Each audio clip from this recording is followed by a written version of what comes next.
Muchas gracias. I'm sorry that I have to speak English. I studied Spanish, if you look at my CV, but it's a long time ago. I got my degree in translation from English to Spanish and Spanish to English in 1966, so you can see how old I am. And this is a very long time ago. And I emigrated to Canada, where I lived for a long time, and Spanish is not a language that is very much in demand in Canada, right? And then I went back to Germany and specialized in pragmatics and language learning and teaching and also translation, but definitely not using my Spanish. And as many of you know, we're all linguists in some way or other. The listening and reading stays with us. But speaking is a skill that demands practice. And as I said, my Spanish is so rusty that I have to speak in English, which is also, like for many of you, it's not my mother tongue. So I will speak slowly, and I hope you understand. As you heard, there will be a question-answer session afterwards, and that will be interpreted. So you can ask your question in Spanish, and I will then ask, and it will be interpreted. What I'm going to do today is talk about a little bit more, this is a general talk. It's not addressing the main theme of this Congress, namely particular themes in the translation of children's literature, but a more general one. I will have some examples of translations of children's literature that will show you what happens when the translator actually intervenes in the text, mostly for ideological reasons. I think this is relevant to this Congress as well. So what I'm going to do is, first of all, I will talk about translations and intercultural communication, defining how I see the two and how they are related. Secondly, hey, this is, I see this double, it doesn't matter. Anyway, secondly, I will theorize translation as an act of communication between two different languages, okay? And thirdly, I will talk about a recent topic that I've been involved in, namely what globalization, and in particular, the language I am using here, namely English, is doing to our world, and in particular, to translation as well, okay? So, translation, as we all know, is both a social activity and a cognitive process. Translation, what does it do? It enables, it facilitates communication between people who do not have or do not choose to use a common language. I particularly say do not choose to use because there are situations where people understand one another in political and diplomatic circles, for instance, but people are not allowed to speak another language, right? Although they know it. So this also needs to be recognized. What we also have to always remember, and in current translation theory this is often ignored, that translation is always something secondary. It's obvious, actually. Normally, a communicative event, like the speech I'm giving now and that you're listening to, happens once. In translation, this particular event is reduplicated, okay? So it's a secondary act. I think this needs to be reminded. Translation fulfills an important service in overcoming barriers, linguistic barriers. Translation actually is intercultural communication. So here now I relate the two to one another. Between members of different lingua-cultural groups with their often diverging knowledge sets, values, beliefs, histories, traditions, social and regional backgrounds. So it's a very complicated thing. What is intercultural communication? Again, the communication between members of different lingua cultures following different sociocultural behavioral rules that are determined by historical developments, tradition, legal systems, social class, region, age, gender, individual biographies, experience, attitudes, motivation, and affect. So this is what makes different lingua cultures, like for instance, the Spanish lingua culture and English one, different. Now I want to talk a little bit, because I think this is important, about traditions in the field of intercultural communication, which I've been working on for a while.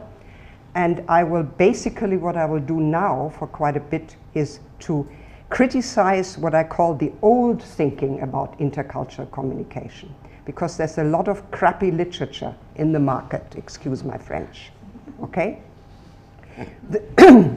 Excuse me, this is based on essentialist generalizations linking culture with races, with nations, with regions.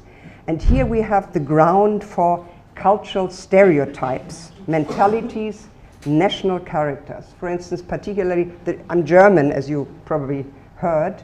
After the Second World War, people tried to find out why the Germans did such, thank you very much, did such horrible things. You know, they tried to find, Adorno and other people tried to find out the national character, damning a whole nation. And obviously, now we can see, looking back, that this is ridiculous, such generalizations, okay? The roots of this old thinking are in colonizations. When people came into other cultures, they tried to find out what these strange peoples, what they looked like and what they were like. Military invasions, diplomacy, global business nowadays, missionaries, peace research, particularly. The name peace should actually say that it's a good thing, but as we see, it's not. And many other people talked about this. Real sociocultural variety and diversity, as you know, I mean, this is Galicia, which is very different, let's say, from Asturias or even from other parts in Spain. The complexity, the hybridity, and the individuality of people is often ignored, okay?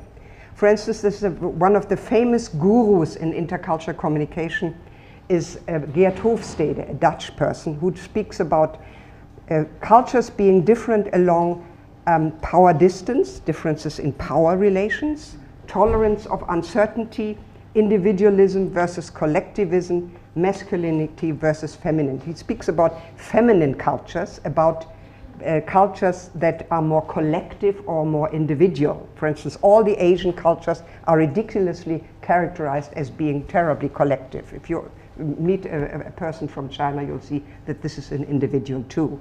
What he did, he distributed questionnaires with different IBM companies. Another example is the peace researcher Norwegian Johan Galting. He looked at different cultures and he came up with culture-determined intellectual styles.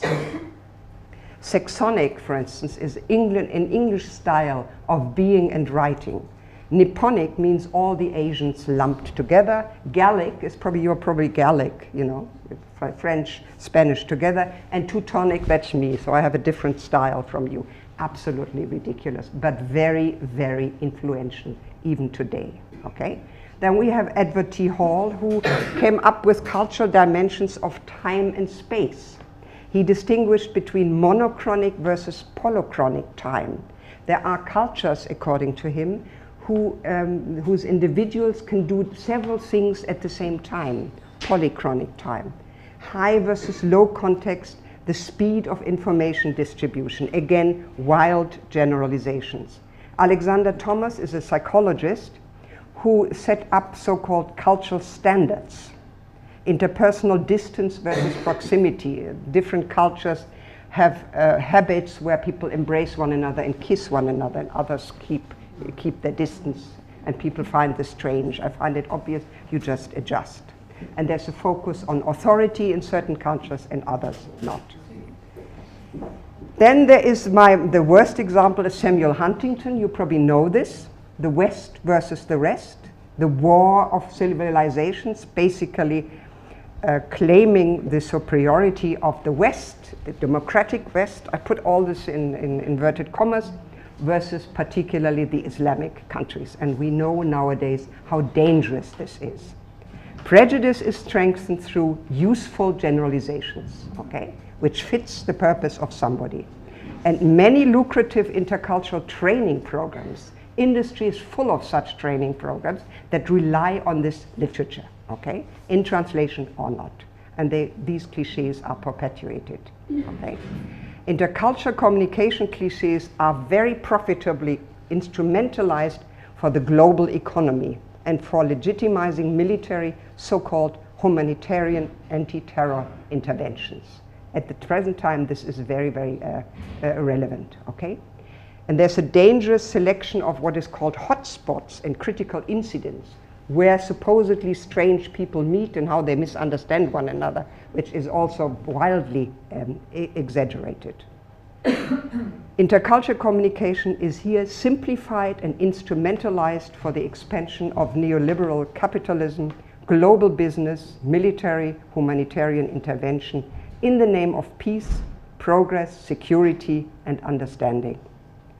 Trivialization and marginalization of language and the focus on mentalities and national characters, and obviously behavioral etiquette. Little things, well, what you eat and how you greet one another, this is very, very obvious. Anybody who comes to a foreign country notices this and adjusts. So it's glorifying the obvious, okay? So the summary again, culture embodies cliches and stereotypes. The roots again, as I said, are in colonization, wars, Christian crusades even. Real social cultural diversity, complexity, hybridity, and the built-in change is deliberately ignored to be better commercially exploited, okay? Now, in the new thinking, obviously this is the exact opposite. Culture is seen as something that is diversified, dynamic, fluid, hybrid, changing, and emerging. All these terms we know from the literature. The boundaries in a globalized world are increasingly blurred, as we know. People grow together, not least because of, and I have to say this, because of the English language that many people nowadays use as a bond. You can criticize this, I've criticized it, but still it helps, overcoming the borders. Culture is interconnected in interaction and exchange, not least due to translation. Translation bridges and makes it possible for different people to understand one another. People now disregard such broad things as one particular culture, and they speak about small cultures and communities of practice. You probably heard about this. More useful concepts than culture. By the way, if you are interested in this, I have a bibliography that goes with this, which I can send you and distribute, okay, for the literature that I here quote. So intercultural communication, I'm quoting Ingrid Piller, former colleague of mine, is social practice in motion. Who makes culture relevant to whom, for which purpose, in which context? Which means that I come from a different culture from you. It may not be relevant at all. Only in certain instances it's relevant because we make it relevant, okay? So we can't have any overgeneralizations at all. We construct these differences. And what we need is not these essentialist generalizations, but qualitative discourse and ethnographic analyses, okay? Now, what is intercultural understanding, a term often also used? In the past, intercultural communication research focused particularly on failure, on culture shock, civilization clashes, anomie, alienation and misunderstanding. It's a human nature that something that's negative always attracts people, you know, they talk about it. So people focused on this when something goes wrong. Recently there's a shift to look at how people manage to understand one another despite the differences that I talked before, okay? So intercultural understanding is also the basis of a crucial concept in translation, which is called functional equivalence. You as translation people probably know this, functional equivalence. What is it? Functional equivalence is a condition for intercultural understanding. We have to somehow find something that has been called in the literature common ground, because we're all human beings. And if you meet somebody who you don't know, you find common ground by making small talk about something that you experience in the immediate environment. Okay? So the link between functional equivalence, the conceptual basis of translation, and intercultural understanding, the basis of intercultural communication, is highlighted in a particular branch of science via the concept of the dilated speech situation. What is the dilated speech situation? Texts, written texts, as agents of transmission of a message from a writer to a reader, where both are not present at the same time. That's the nature of the transmission of texts, right? Somebody wrote it at some other place and some other time. And through such a transmission by a text, the original speech situation, what we have now, I speak, you're there. And if somebody sees this somewhere else, the speech situation is dilated because we are not sharing a particular situation, okay? Translation, however, is even more complex. Not only do we have a dilated speech situation, but also a ruptured speech situation, which is obvious. Why ruptured? Because different languages are involved, yeah? And it is the rupture mending by the translator which makes translation necessarily such a cognitively demanding and reflective action. A very, very complicated thing. As we all know, whoever has translated is a very complex type of thing, right? So the inherently reflective nature of translational action reveals itself in the translator's focus on the situatedness of the text and the interconnectedness of text versus content. I refer you to an article I wrote for the Journal of Pragmatics in 2006 with the title Text and Context, where I took apart what a text is and how the context and how the two are related, okay? Ideally, reflection in translational action also heightens a translator's sensitivity to ethical questions, right? So the context surrounding a text relates to who wrote it, when, why, for which purpose, for which audience, and so on. Very, very relevant for any translation, okay? Exploring a text in context is the only way, according to Jan Blommert, of exploring a text. As texts travel across time, space, and different orders of indexicality in translation, they must be recontextualized. So we can say translation is actually recontextualization, okay? To describe what happens in this recontextualization, we need a theory of translation as intercultural communication and recontextualization. And you won't be surprised that I now talk a little bit about my own theory of translation, which goes back to 1977 when that was my PhD on a model for translation evaluation. I've revised this recently, and somebody has it here. I have to do this for the Routledge to do a little bit of propaganda. If you're interested, in 2014 it came out. Anyway, for me, translation is doubly contextually bound to its original and to the new recipients or readers' communicative conditions. This double linkage is the basis of equivalence. Translation, and I mentioned this before, is never an original communication. It's a secondary thing. That's why something was there before and you translate it and something is there. Very simple. Often forgotten in modern translation theories. Okay? Since appropriate use of language in communicative performance is what matters most in translation, it's functional pragmatic equivalence that is crucial. And this type of equivalence underpins my theory of translation as intercultural communication. It explicates how semantic, pragmatic, textual meanings are reconstituted in different intercultural understandings. In translation, a text in one language is replaced by a semantically and pragmatically equivalent text in another language. An adequate translation is then a pragmatically and semantically equivalent one, where pragmatics is actually, in my view, more important. A first requirement of this Equivalence is that a translation have a function equivalent to that of its original.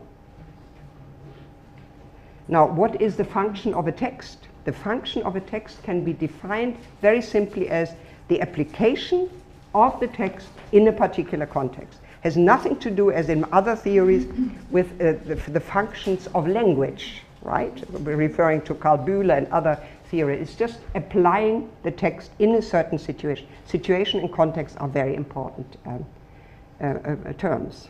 No? Such a view of function and context underlies the analytical framework that I'm using.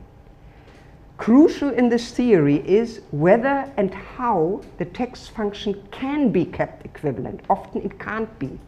That's why I distinguish between two different types of translation. You know the words domesticating and foreignizing, venuti, that is basically the same. I, however, immodestly claim that my terms are better because they are related to a particular theory. I was also doing this earlier, right? I call them overt and covert translation, and they are outcomes of different types of recontextualizations, okay? Overt translation is more complex and covert more straightforward. I explain what I mean, and there's literature about this. Now, what is an overt translation? Overt translation means the readers are quite overtly not directly addressed. The reader knows this is a translation. This obviously refers to well-known literature. If you read Shakespeare translated into Spanish, you know this is not one of ours. It's a person way back and writing in English, okay? This is not a second original. It's something really different, okay? It's embedded in a new context, but signals its foreign origin. That's what Venuti means by foreignizing. You can sort of smell that it is not yours, you know, by the way the language is in the translation. The translator's work is visible. Often the name of the translator is given. Yeah? It's a case, and is known from linguistics, it's a language mention. It's like a quotation.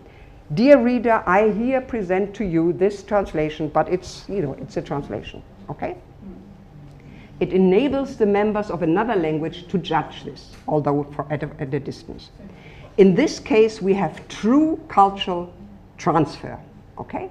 Everything is kept with translations literature, for instance. This means that the names of the characters are kept and not domesticated or put in another thing, okay? So, but this is not functionally equivalent. Only a second level, a removed functional equivalent is possible. It can't be equivalent because the people are different, okay? And I would say it's in a sense something schizophrenic. That's what I mean by complex. When you read it, you somehow co-activate the original in a sense. So it's a schizophrenic action. You know somebody else wrote it, so your mind is divided, okay? Now, the exact opposite is covert translation. This translation enjoys the status of the original in a new context. It's not marked pragmatically as a translation. It's a case of language use.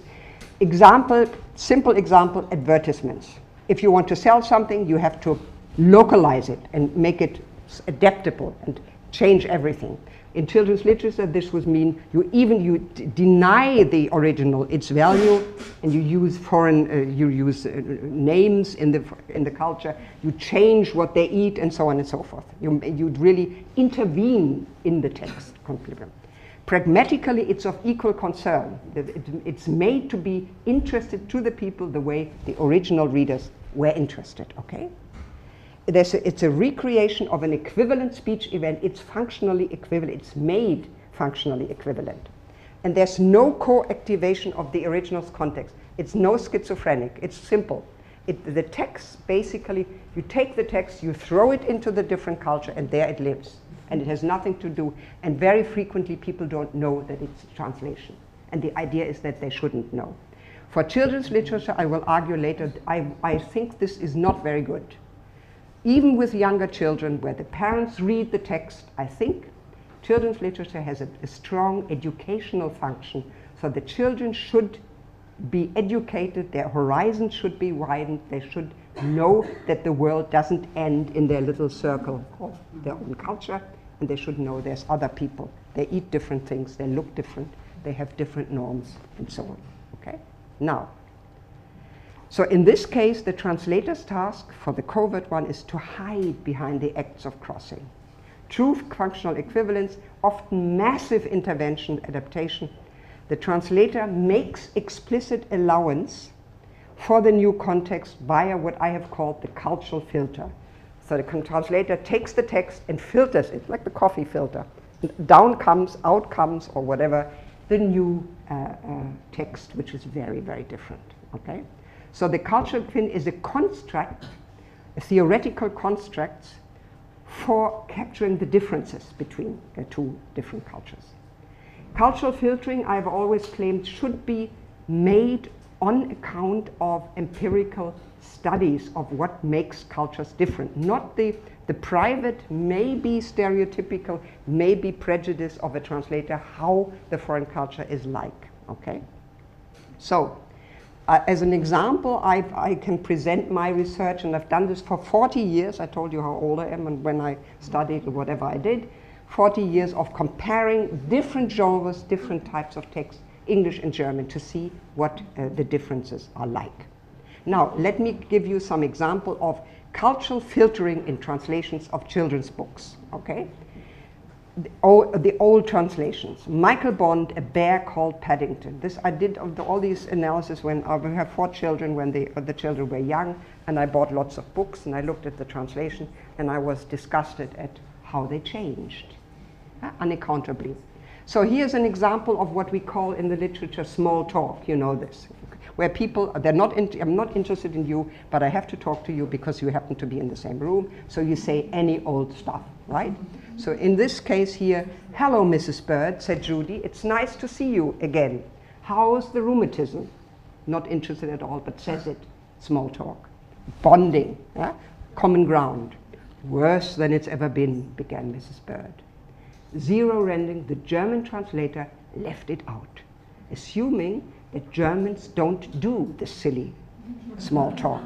They're serious and they just get right down to business and not play around. You probably think this is, you know, what Germans are like. Do you think this? Yes, obviously. Anyway, so another little bit of small talk. Delighted to know you, Bear. Delighted to know you. Left out. Absolutely left out. Not translated at all.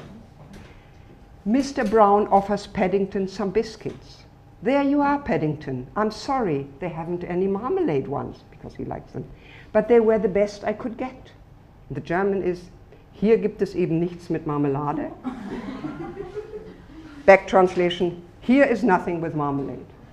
Not all this, you know, polite thing going on. Paddington in a shop. Mr. Gruber took Paddington into his shop, and after offering him a seat, and the back translation, I give this in English, then he pulled the little bear into the shop. Sit down, he said. Again, remember how I talked about cliches and prejudice, whatever, this is right there. The translator thinks Germans don't do this. With a bear, a little toy thing, you wouldn't be polite at all. Ignoring that the original's humor actually derives from exactly this, right? Which is it. Okay, so we have here in the other examples what I call ideologically motivated cultural filtering in certain books. This one is called Mrs. Christmas, Morgen kommt die Weihnachtsfrau, very popular in German children's literature. Tomorrow comes the Christmas woman. This whole book is an example of a feminist ideology put onto this original. The original is just a nice, innocent little children's book, but the translation has the full impact of the female translator's opinion about how women should behave, right? Elevated. So the story is about Father Christmas is ill, so his wife has to fulfill the task and do the job for him. Here's an example. Just look at you. You've all covered in spots. He has some measles or whatever. However, will I finish making all these presents by myself? This is not allowed by the feminist translator. It means that she's insecure. She can't do it. The man does it better. Very bad. So the back translation changes this. Just look at you. You're sick, red spots all over you. How on earth am I to finish all these presents by myself? This time I must indeed manage all on my own. This is added to show the woman can do it on her own. Christmas can't just be cancelled. Some woman as a manager, right? Another example, the reindeers are covered in spots too. Mrs. Christmas decided to give them a dose of medicine while she considered what to do next. Back translation, that reindeers too had pimples all over their bodies. Mrs. Christmas gave them some medicine and considered what to do. Now she was completely left to her own devices. Again, blowing up what the woman can do. Ridiculous. Finally, she put on the red suit and hat. No one would recognize her now.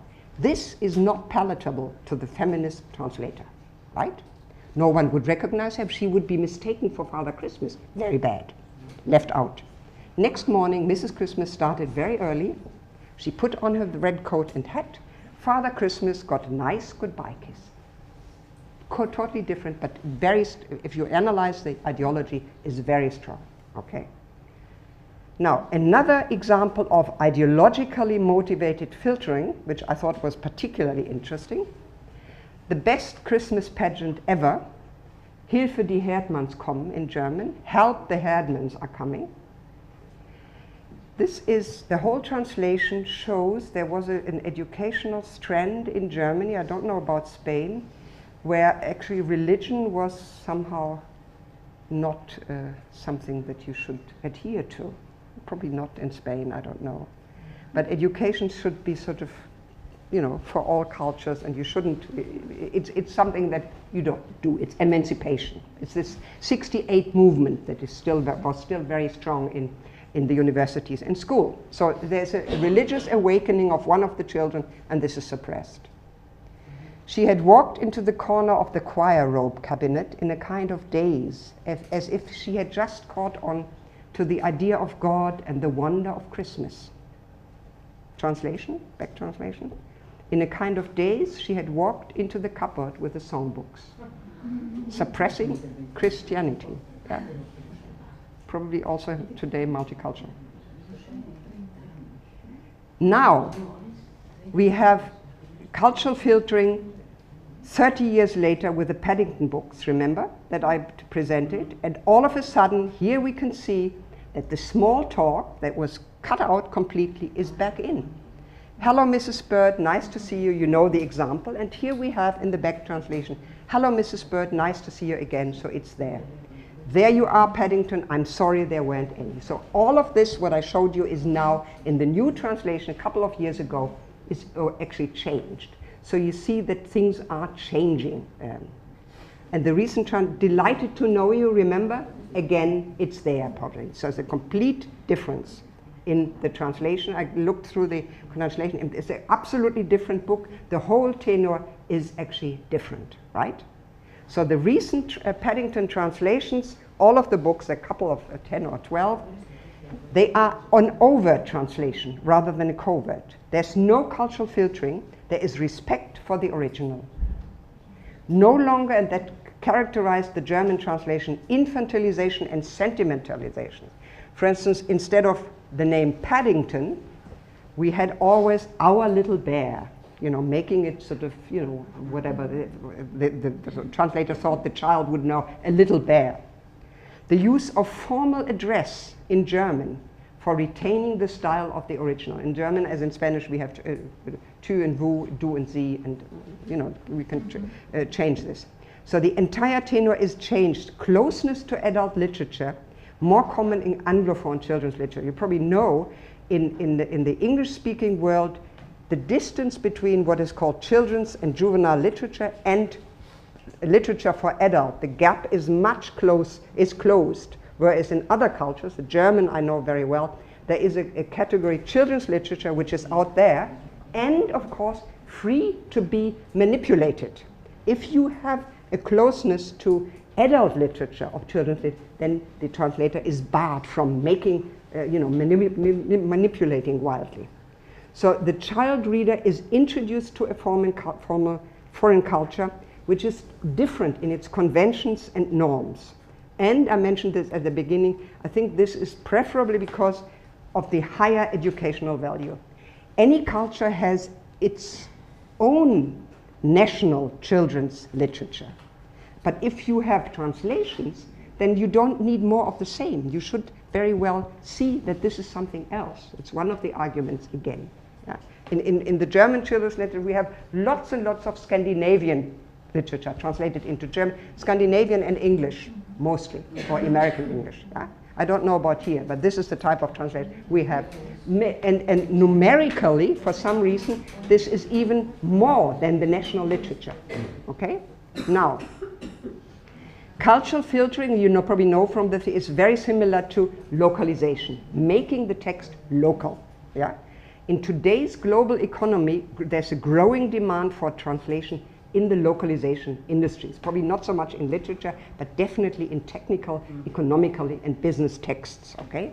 Advertising, engineering, testing software applications, management, and so on and so forth, all rely on cultural filtering or localization. Okay? English as a lingua franca and translation as intercultural communication, there's a rising demand for covertly translated, localized text, and I deplore this, but it's a fact. Due to globalization, the dominance of English and the increase of translations from English, if you look at the UNESCO index, you can see most of the translations come from English into other languages, not vice versa. The Anglos are not interested in other languages so much. Okay? So, can we say the demise of translation induced cultural filtering in intercultural communication? Global English influence on the lexis of other languages is well documented. We have this, you have this here as well. You can't deny it. But the impact on discourse norms, on the way people write, on the way they produce their texts, is under-researched. We have worked in Hamburg for 12 years on a project where we looked at how English textual norms influence texts in German and French a little bit and Spanish, okay? Where we collected a big corpus, a longitudinal corpus, looking at the changes over 25 years. There's a lot of literature. If you're interested, I can send it on. It was a project with original texts, a corpus, translation texts, and of course comparable texts, only produced in Spanish, German, and French. Okay, so what we found with lots and lots of 12 years, we had lots of people working on it, many PhDs. Results of quantitative and qualitative corpus analysis was that actually the texts in German changed in terms of subjectivity and addressee orientation, connectivity, modality, all this changed. A tendency towards making texts of any genre more personal and adapting them to English norms. You saw the examples I gave you about fatigue talk, small talk at the beginning. All this changed in the German text as well. There is a rapprochement to English. However, can we say that these norms, and we did this for Spanish as well, Spanish didn't change as much, the norms, and French not either, than German. Can we say that it is due to translation that these norms changed? And I believe that this is not only translation, but other things as well. So we can say that, and I distinguish between three different factors. One I call the boo factor, namely translation actually is responsible for the English takeover. Translation affects the change. Massive translation affects it.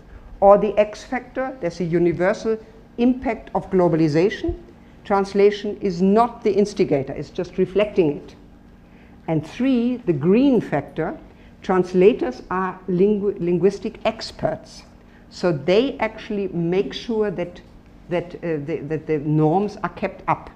So the translation resists change. So after 12 years, we cannot really say that translation is so terribly important, and we know it's a secondary type of communication, right?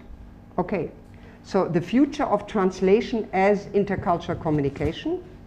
Translation as intercultural communication is well and alive in overt translation, where the original is left intact, remember? where cultural specificities continue to be maintained, the text's origin is transparent. For covert translation, localized translation, with its massive translation direction from English into other languages, the future is less clear, which means if we continue to have so many translations from English, our own types of texts may change. So in the end, and that's of course ridiculous, we have texts that look on the outside Spanish, but the way they're made is actually English, and that would be tragic. And that's what people who are against the overuse of English all fear. Okay? Thank you very much. That's it.